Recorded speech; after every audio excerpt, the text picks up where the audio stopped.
रहे के बात रो आना तो जो एहो धीरे धीरे जान मन कम हो जाता, धीरे दिन चली नहीं लागता नाता, अब मरो जना दिल के हमार बा। तो तोरा उंगली पर नाची छोड़े खातिर तोरा के दीवाना तैयार बा, तोरा शेर बेसी यार जेडी से प्यार बा। छोड़े खातिर तोरा के दीवाना तैयार बा, तोरा शेर बेसी यार जेडी से प्यार बा। हाँ तो ठीक है बा।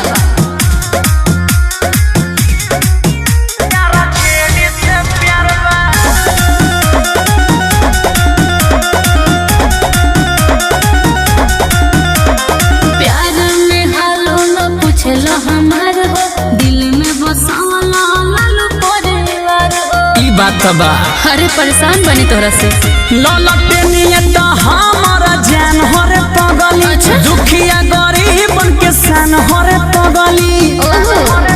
सब कुछ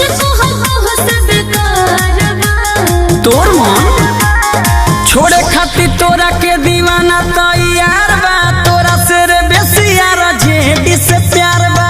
बुझता नहीं छोड़े खातिर तोरा के दीवाना तैयार बा, तोरा शेर बेसी यार जेडी से प्यार बा।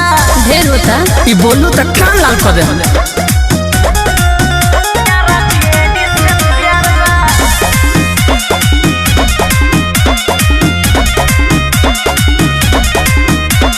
जब से जुआई न कोइल तू पाटे, घूमता रहे में तू दिन राते। पार्टी खातिर त जान हाजिर बा, करिले मोहब्बत खाली ललटेन से, तोरा शेर बेसी भाई गुड गोल्डन से।